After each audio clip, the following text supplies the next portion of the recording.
Highclere Castle, world famous as the location for hit drama series Downton Abbey. Over centuries, it's played host to royalty, nobility, and celebrity.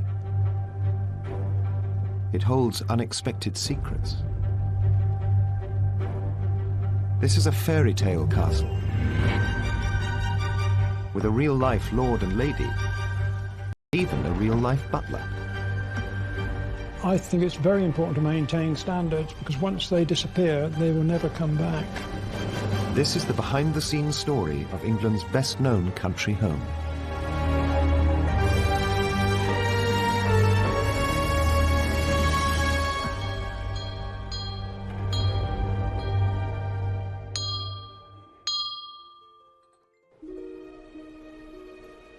"70 miles west of London lies one of the great estates of England, Highclere.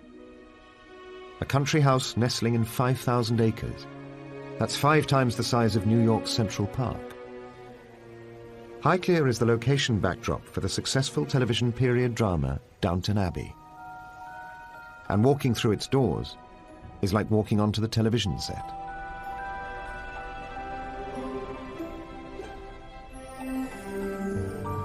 In reality, this is a 19th century trophy house, designed to show off inherited wealth.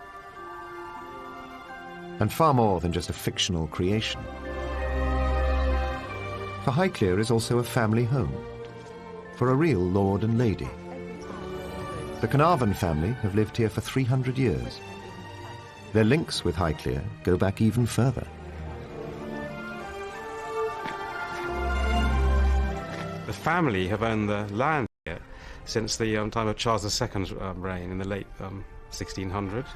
George Herbert, the 8th Earl of Carnarvon, inherited his title and the keys to the castle in 2001.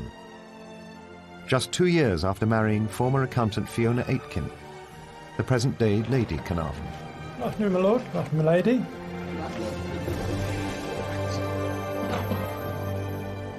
I met my husband at the end of '96. I first came in January '97. But you don't know when you turn up you're going to end up marrying. You're just a guest. And I came for a shooting party, and we then were together for a couple of years before we got married.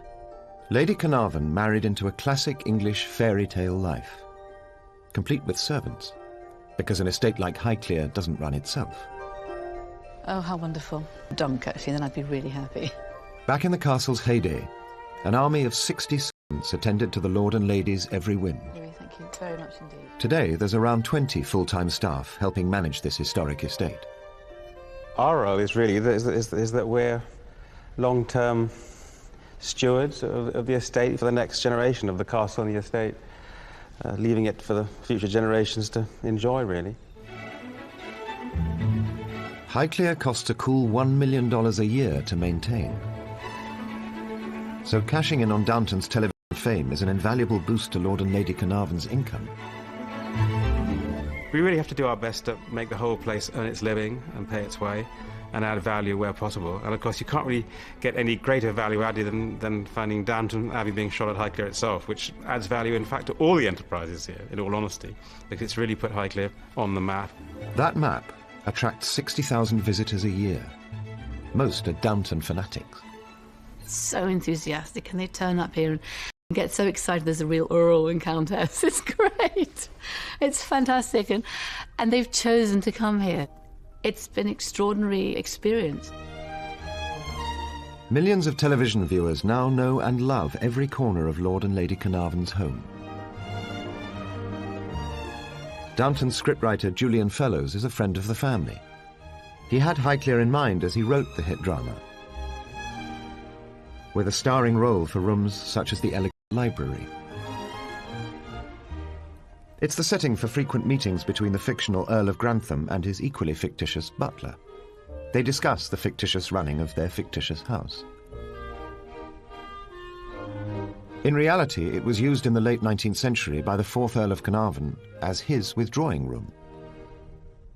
I prefer just because it's quite a girly room when you're dressed up and relaxing at the beginning of an evening. Heaven. And Julian and Fellowes, when they stay, they would also come down and join us for drinks here. And obviously in Downton Abbey as well, it's used by the supposed Grantham family, and Maggie Smith and Cora. Elizabeth McGovern sit here for their tete-a-tetes, or in the third series there seems to be a few tete-a-tetes between Shirley MacLaine and Maggie Smith. Things in the house have been passed down the generations as family heirlooms.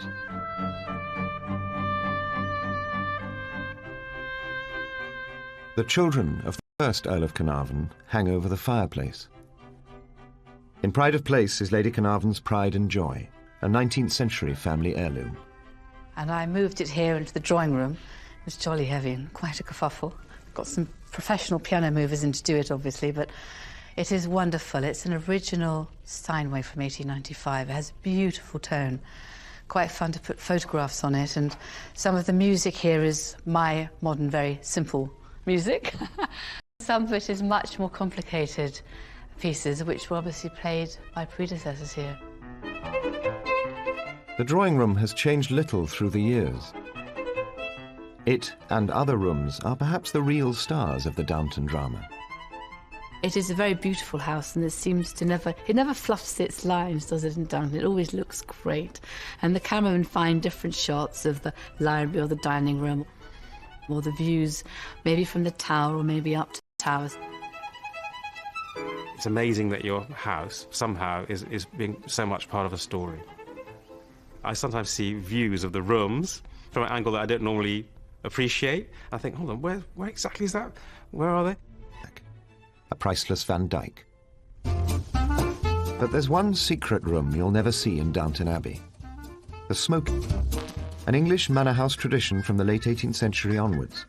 This room was a male preserve for smoking, gaming, and important men's talk away from the ladies. It also saved the women from instant asphyxiation. It was a smoking room for two reasons then, because this chimney didn't work too well, so there's a lot of smoke in the room. But in fact, nowadays we don't use this fire anymore. And some of this room has been restored in some ways. It's one of my favourites, though, is it has these absolutely beautiful paintings in it. This glorious colours of this still life of the different types of birds and the paradise landscape by a Dutch painter called Jan Weenix. In Pride Place is a photo of the current Earl's grandfather, a colourful character with a party reputation. This is one of his wives, the famous dancer Tilly Loche. My grandfather, he loved this room, and he loved being in these leather chairs here. In fact, he spent much of his life around this part of the castle. Highclere may be a castle today, but once, like this. In 1839, architect Charles Barry is brought in, fresh from designing London's Houses of Parliament. He remodels Highclere in a matching Gothic revival style, a clear homage to the British seat of government. It turns what had been an unremarkable home into a far grander status symbol, and Highclere House transforms into the freshly minted Highclere Castle. Even earlier, the Parklands too had their own makeover. The most fashionable landscape gardener of his age, Lancelot Capability Brown, swept away the earlier formal gardens. Instead, he opened up Highclere to the beauty of the English countryside, and a peculiarly English tradition of creating the oddest of ornamental buildings. These fanciful structures, known as follies, were designed by family member Robert Herbert, inspired by classical ruins during the Grand Tour of Europe, de rigueur for young bucks of his day. I'm really in so much in debt from Robert Herbert's vision in the 18th century. Without that kind of vision, we wouldn't be enjoying so much today. To the south of the castle, Heaven's Gate, built in 1737. A pillared temple called Jackdaw's Castle, built in 1743. And to the northeast, overlooking Dunsmuir Lake, the romantic but utterly pointless Temple of Diana. Everything about the sprawling The mile-long drive to the house winds its way past 56 cedars of Lebanon, planted by the first Earl of Carnarvon over 3 centuries ago. Such planning takes time. Well, we're just coming into the main part of Lime Avenue, where most of these lime linden trees were planted at the time of my grandfather's birth in 1899, and most of them are still going strong today. Despite this tradition of planting for the future, not even an historic estate like Highclere can survive unchanged. Ever-rising maintenance costs and taxes have chipped away at the landholding. Like many estates, it has lost some land. It was perhaps a bit 20% bigger then, but much of it is still intact today. Another intact, though much changed tradition involves the human face of the Highclere estate. For 300 years, the privileged Carnarvons have been looked after by faithful servants. Today, they still employ a butler. In the past, he'd been known as Mr. Edwards. These days, it's just Colin. This is a job that you dress up, you look smart, you feel good, and if you feel good, you can do your job better, I think. The role of the butler nowadays differs quite enormously from what it was in Downton's days. In those days, they looked purely after the family. No, I think in the Downton era, it would have been completely different. I'm quite envious of Carson. Today, it's all about multitasking. In the summer, Colin also works in the visitors' ticket office, when he's not looking after the family.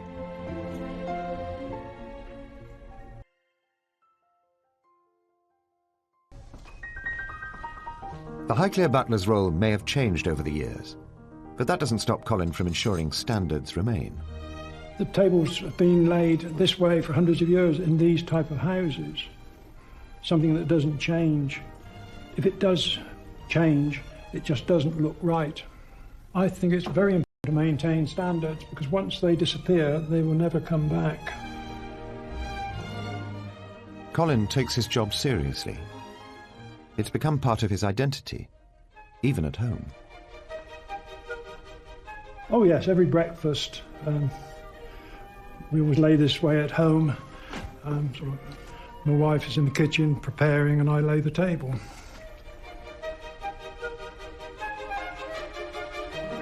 So how did Colin rate his Downton alter ego? When you see Mr. Carson laying the table, he's learnt very quickly how it should be done, and I think I would employ him. Just like the fictional Carson, Colin has to take care of a variety of VIP guests. The Queen, Prince Philip were regular visitors. Prince Harry's been here, film stars. They're normal people. We treat them as everyone else. As an Earl, Lord Carnarvon is part of the British aristocracy, just one down from a Duke who holds pole position. The higher up the hierarchy, the more likely you are to have a royal visit. And that means you have to keep the house in good order, so that it's fit for a visit from the Queen. 2 floors alone, and 4 main stairwells. Housekeeping is a never-ending chore. Just cleaning and polishing all 356 pieces of this crystal chandelier takes 2 days.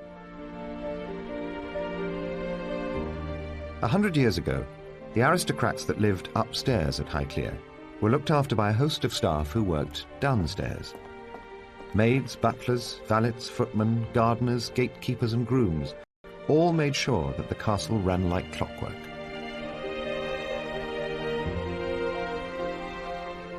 And woe betide any servant disobeying strict codes of conduct. Maids cleaned in the early hours of the morning to avoid disturbing their sleeping lord and lady.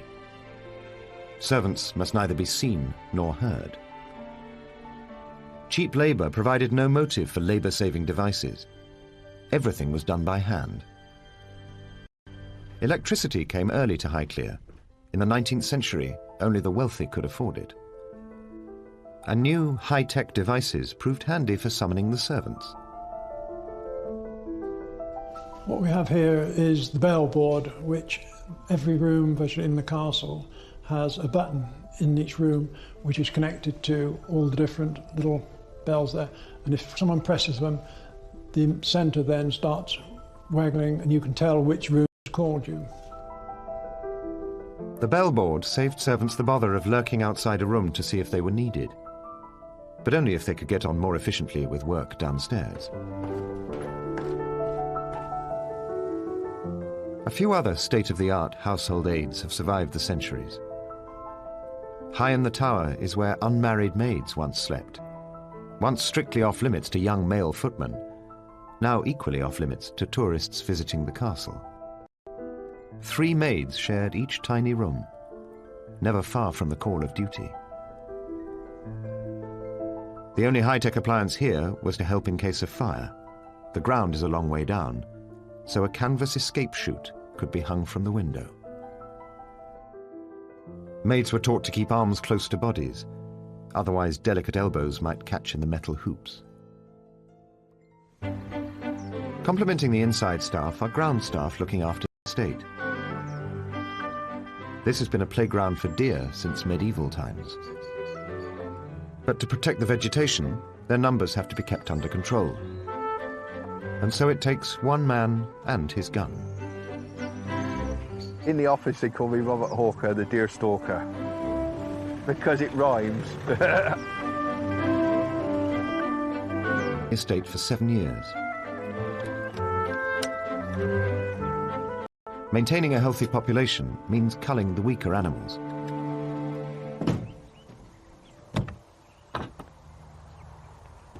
On the estate we have 3 species of deer. We have the muntjac, the roe and the fallow. They're such beautiful animals, and you know, my job here is just to make sure that they flourish. You've got to feel always, I believe, to be a true sportsman and be able to do this sort of thing, you've got to feel remorse for what you've just done. There's little hair there, tucked up under the rain. You've got to feel remorse for what you've done, otherwise you just become a killing machine. And you need to feel that. It's a lovely animal that we've culled. Just before dark, a lot of stuff moves in that last 15 minutes of daylight. That's when the possibilities go up higher for a shot. But maybe not this time. Robert didn't get to pull the trigger tonight. His deer have a lucky escape.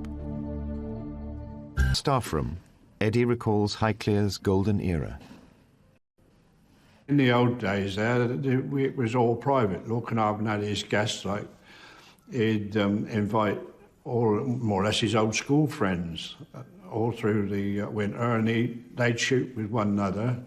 The Prince of Wales, the future King Edward VII, came to shoot here in the 1890s. That's the French with his 2 loaders and the cartridge boy, which was taken around about 1904, I think. They shot 1,600 pheasants here in 3/4 of an hour. Luckily for the pheasants, times have changed. You can't run a shoot now, not with the cost of things now. You just couldn't do it.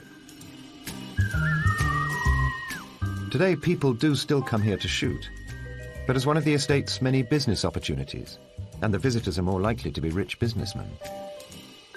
Morning, Tom. Morning, Ed. Shoot went well yesterday, didn't it? Yeah, it was a good day. Plenty of birds about. They all go like that, we'll be all right. Yeah, we will. Eddie is assisted by his young underkeeper, Tom. Yeah, Ed's a very good boss. He's fair, although he can be strict. It's early days in Tom's career, but like many of the staff on the estate, he expects to be here for life. I've been on Highclere Estate as a gamekeeper for the past 3 seasons, although I did help out and do my work experience and also helped out through school here. Probably a bit too... Conveniences to help.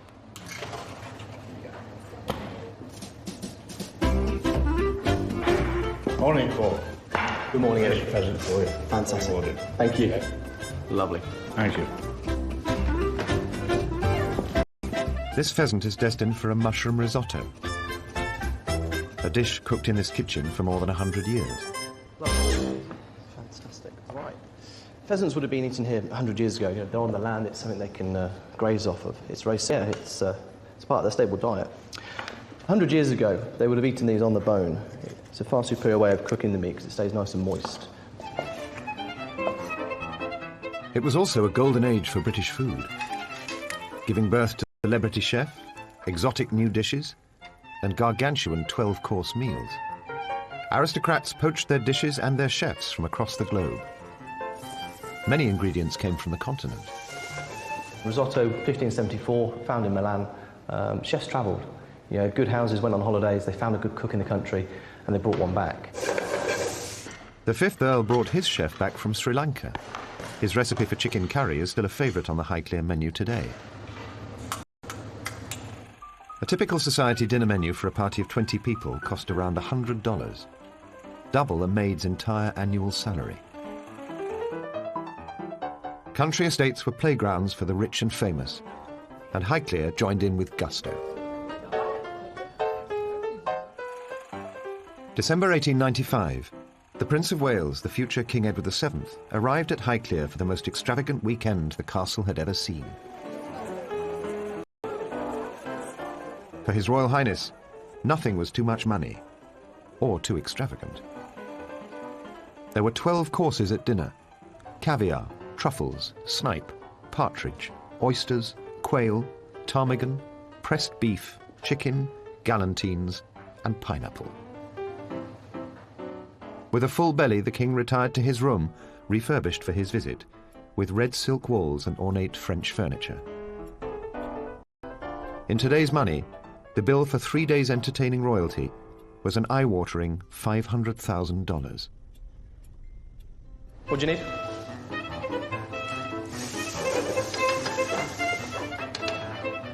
I think 100 years ago when Lord and Lady Carvin, or any lord or any lady in a house in England were entertaining, they wanted to be the best, they had to be the best. It was about being top of the tree and having the finest ingredients, being lobster, be it fillet of beef, be it venison. I think today, under Lord and Lady Carnarvon, we're a lot more cost aware. We are a business, we do need to make money, but the families still live well. And the current Lady Carnarvon is still very particular about the cooking. Lady Carnarvon and I have had many conversations over the apple charlotte recipe. It's something I love to make with brioche and golden delicious apples. However, I don't think Lady Carnarvon's nanny made it the same way, so we're still fighting to come up with the perfect recipe ready for Lady Carnarvon. Highclere is a spectacular house with a rich and exotic past. But the most extraordinary chapter in its 300-year-old history began in 1890, when the present Lord Carnarvon's 5th Earl ran up huge debts, and Highclere was facing potential ruin. But the Earl had a solution. He married a teenage heiress, Almina Wombwell, daughter of banking giant Alfred de Rothschild. 100 years ago, an extraordinary woman called Almina lived here. She was an heiress, and unlike the character Cora in Downton Abbey, she was an heiress with that wonderful thing called cash, and it was her own cash. It wasn't entailed, it wasn't tied up. She was a tremendously wealthy woman. As part of the marriage settlement, de Rothschild paid $200,000 to cover the Earl's debts and provided Almina with a dowry of $800,000.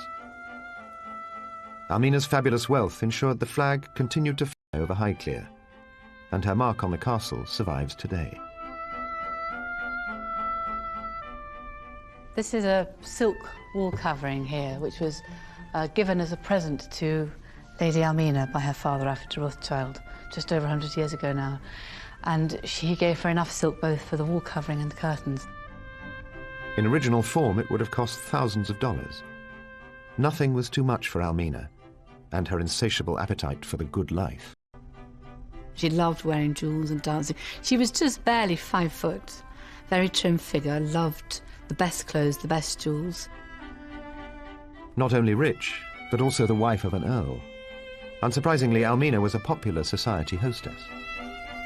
Her parties seemed often to start at 10 o'clock at night when everyone would draw up, and the house was one of the first in the area to be electrified, to have electricity. And they would dance till 6 in the morning. Carnarvon might come downstairs and say a few words, and then he'd retreat back up to his sitting room and probably carry on reading or whatever else. In fact, Carnarvon was working on something big. Something so big that it would bring worldwide fame to Highclere. This was the Lord Carnarvon, who bankrolled the discovery and excavation of Tutankhamun's tomb. The story of how the Earl helped make such an extraordinary discovery began with his passion for automobiles. My great-grandfather was fascinated by the new technology of the early motor cars, the engines and designs, and he was one of the first people to import the really earliest cars. I think he became quite keen on becoming a bit of a speedster and driving rather fast, because he did have some fairly spectacular accidents. One in Germany where he turned the whole thing over and broke a whole bunch of bones around his, even his jaw, upper body, was nursed back to health by my amazing great-grandmother Armina. The accident left... And not be in the humid, cold climate of England, which is one of the reasons why he started going out to Egypt. And there, in Egypt, Carnarvon developed a passion for ancient relics. Deep down in Highclere's cellars are replicas of the contents of a pharaoh's tomb. Created by the modern-day Earl, this memorial to his great-grandfather includes one of the most recognizable images in the world, the golden mask of the boy king, Tutankhamun. Really, my great-grandfather was a man on a quest. He was absolutely fascinated by objects of great antiquity and great beauty, and he really wanted to find something that really hadn't been found before. The Earl used his wife's fortune to fund the archaeologist Howard Carter as he searched the Valley of the Kings. Several years and thousands upon thousands of dollars later, they made history. Of course, they made the fateful discovery end of October, November 1922, when one of the workmen found those now famous steps down to the rock-cut tomb. Lord Carnarvon was beside Carter as he chiseled the first hole in the sealed entrance. Carnarvon asked, "Can you see anything?" Carter replied with the famous words, "Yes, wonderful things." And of course, they came away with the greatest archaeological discovery and archaeological prize that's ever been, really. The discovery made headlines all around the world and put Highclere on the map. Highclere was completely became part of a global event with the discovery of the tomb. There was the first Pathé News cine film and all that kind of thing. It went right around the world, and everyone wanted an interview with Lord Carnarvon. But just at his moment of greatest triumph, disaster struck. Resting on the banks of the Nile, the Earl was bitten by a mosquito. Just 4 months after the spectacular discovery, Lord Carnarvon died from the effects of septicemia. Newspapers around the world blamed the tragedy on a curse from the tomb. And the hype intensified after a bizarre coincidence. As the Earl passed away in Egypt, his dog Susie, back at Highclere, howled and died at the exact same instant.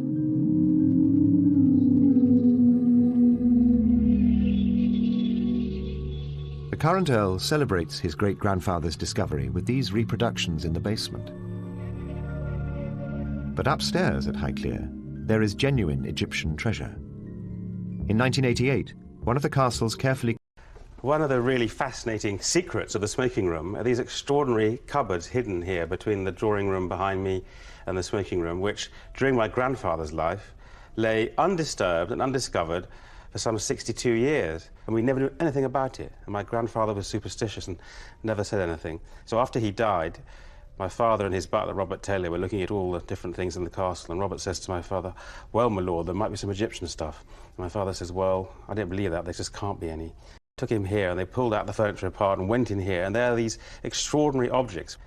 Unknown to us, after my great-grandfather died, Howard Carter had sent most of the collection of my great-grandfather, the wonderful Egyptian collection, to New York, to the Metropolitan Museum, but a few items he left at Highclere, and they were hidden in these cupboards. And you can still see today the old tobacco-type packets and tins with Cairo on them and that kind of thing, and jewellery boxes, little make-up pots from the time of the Lady Pharaoh Hatshepsut. They were all stored in this cupboard here, and the one at the other side as well.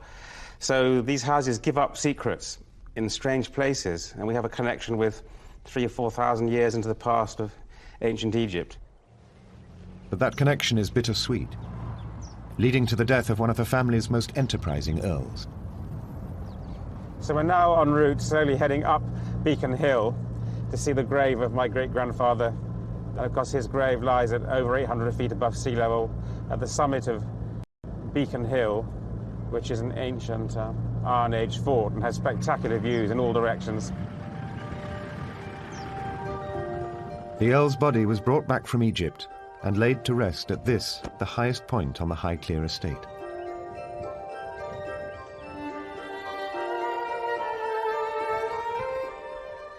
We're right by the grave of my great-grandfather, the 5th Earl of Carnarvon. He was one of perhaps the last great eccentric, even maverick adventurers, and he wanted to be buried high up on his estate, looking back to his glorious house, the castle. And maybe he also thought that he was buried in a quiet, desolate spot, like the extraordinary ancient pharaoh Tutankhamun whose tomb he discovered. It's always rather poignant coming back up here and looking at his grave. It just makes one think of past ancestors and what they did, really. The 5th Earl has been written into the history books, forever linking the family name Carnarvon with one of the most extraordinary discoveries of all time. Almina also had a moment of glory, but hers had come a few years earlier. August 4th, 1914. At the height of a long, hot summer, war lives and learned to fight. Life at Highclere, above and below stairs, changed forever. 75 men left the estate for the battlefields to fight what would be a bloody war. Some of the grooms were the first to enlist because they could obviously ride, and at the time we thought the cavalry was an important part of a battle plan. The keepers joined the machine gunner corps, and then some of the gardeners. The aptly named Digweed family had gardened at Highclere for generations. Their oldest son George enlisted with 2 other gardeners, Albert Young and Charlie Adams, though the head gardener Pope stayed behind to grow food for the estate.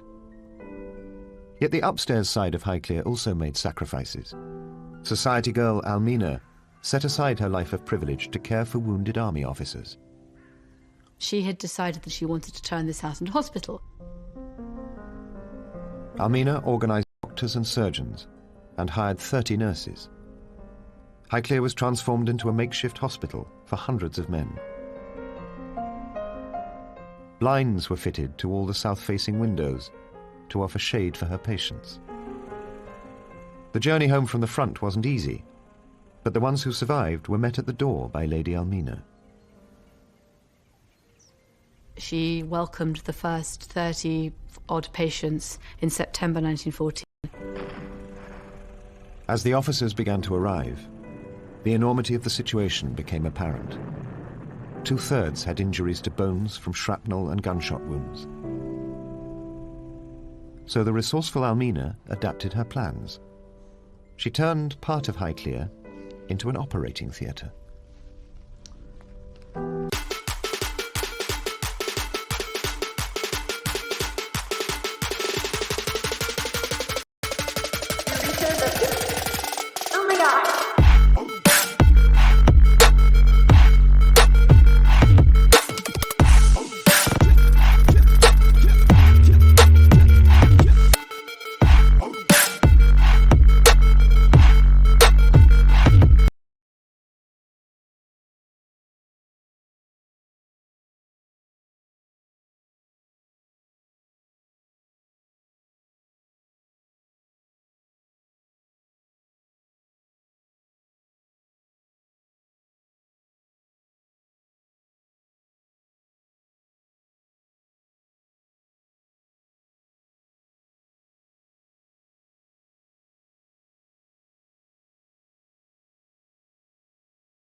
So this is Arundel bedroom, which is one of my favourite bedrooms to put guests in today, but 100 years ago was used by Almina as her operating theatre in the First World War.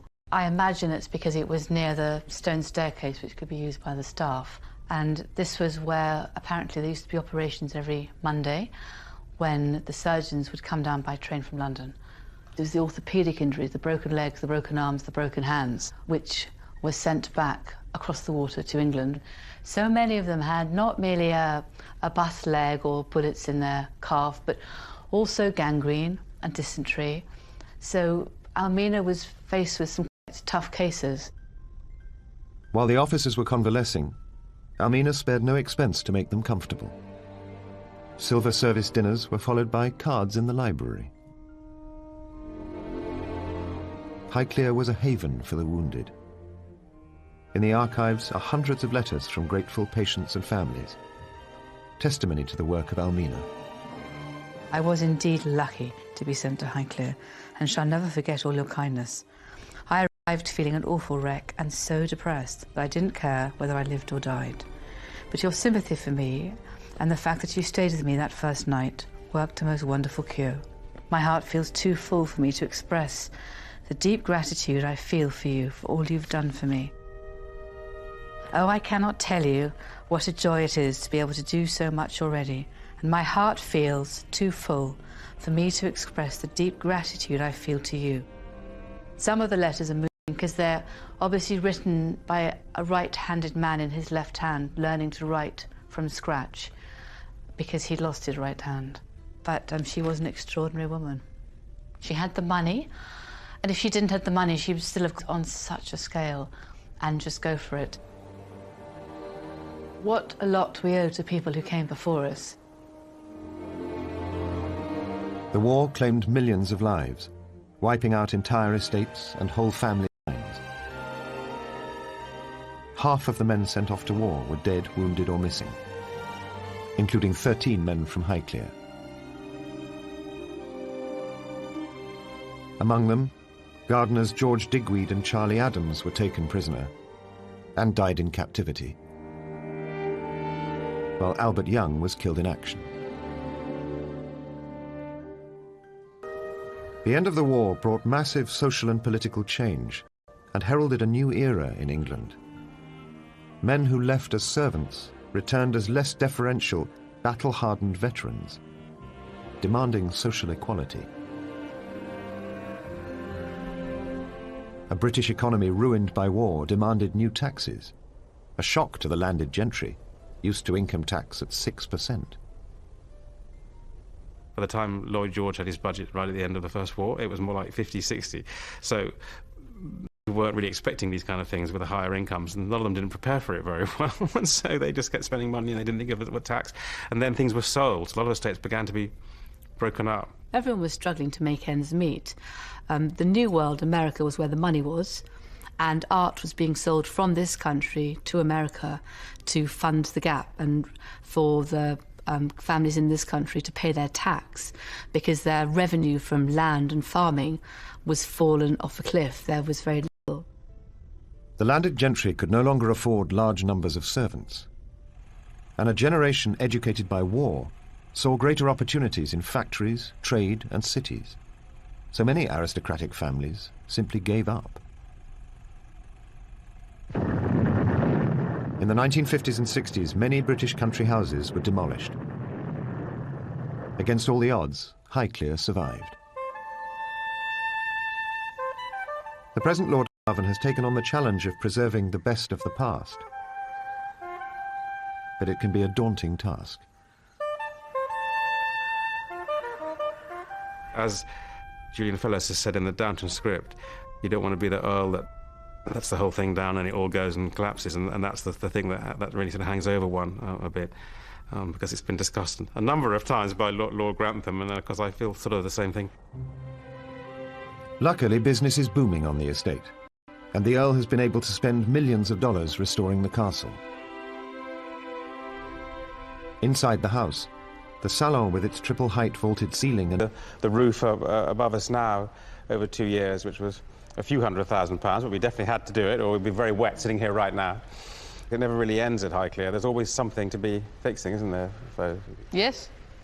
I like doing the fun bits inside, but without having good roofs and good walls, there's no point, you know, making it look beautiful again. As well as repairing the fabric of the house, there are other, more unusual costs. One man's folly is another man's maintenance project. Recently, all have been restored by the Earl. But everything we do here, whether it's fixing heritage buildings like follies or even roofs and walls, it's all really for the long term. It's not really a short term. To pay for the long term, Highclere has become a business, mixing old traditions with a new modern twist. The land around the castle is one of the last aristocrat-owned farming estates. The Highclere estate is around 5,000 acres. Quite a bit of it is actually grassland, rough pasture land like this downland we're on now, and also woodland. There's about 2,000 acres of arable land for farming, and we're still growing wheat, barley, oats, and we also have about 1,600 ewes, and of course they're lambs as our sheep flock, because we have around 1,500 acres of grass to graze here, which is a fair amount on an estate of this size. The family has farmed here for hundreds of years, an important source of income for generations. I think the basic tenets and skills of management of game and wildlife in general probably haven't changed so much. But like most farms today, it's had to diversify. Highclere is now famous for horse feed. They produce award-winning oats for racehorses, including the Queen's. These are the original stables, used for hundreds of years. But no racehorses here, just Lady Carnarvon's Arab mare. Back in Almina's time, there were quite a few grooms, a head groom and a head coachman, under grooms, stable boys to help. But today there is just one groom, Joe, to look after the animals. Hey, come on. Don't panic, Mrs. Mellon. It's all right. They're very gentle animals. It's amazing. They've carried us for so many years, haven't they? Across some fields and everywhere else. The car is such a recent invention, so they've been with us for thousands of years. And people have ridden around here for thousands of years. So I'm just trees. Before cars took over the world, around 60 horses.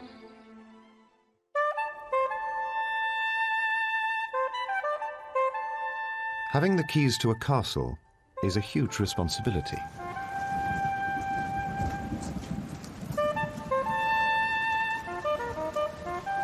I think we'd just about be able to get it to a state where the worst of the really big repairs have been done.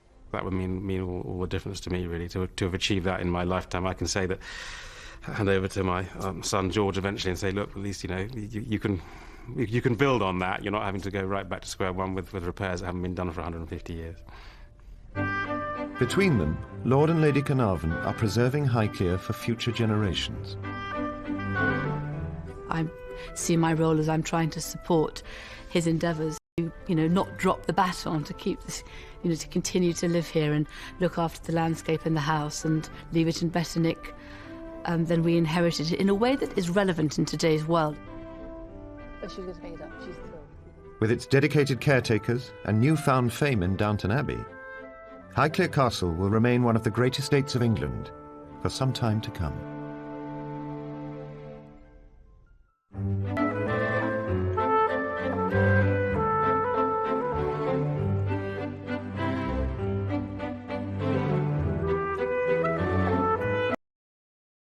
Enthusiastic, and they turn up here and get so excited there's a real Earl and Countess. It's great.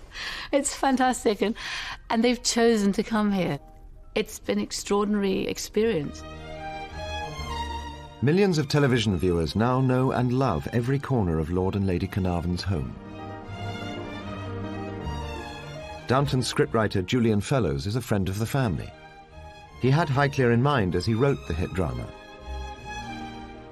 with a starring role for rooms such as the elegant library. It's the setting for frequent meetings between the fictional Earl of Grantham and his equally fictitious butler. They discuss the fictitious running of their fictitious house. In reality, it was used in the late 19th century by the 4th Earl of Carnarvon as his withdrawing room. Early room when you're dressed up and relaxing at the beginning of an evening, heaven. And Julian Emma Fellows may stay. They would also come down and join us for drinks here. And obviously in Downton Abbey as well, it's used by the supposed Grantham family, and Maggie Smith and Cora. Elizabeth McGovern sit here for their tete-a-tetes, or in the 3rd series there seems to be a few tete-a-tetes between Shirley MacLaine and Maggie Smith. Things in the house have been passed down the generations as family heirlooms.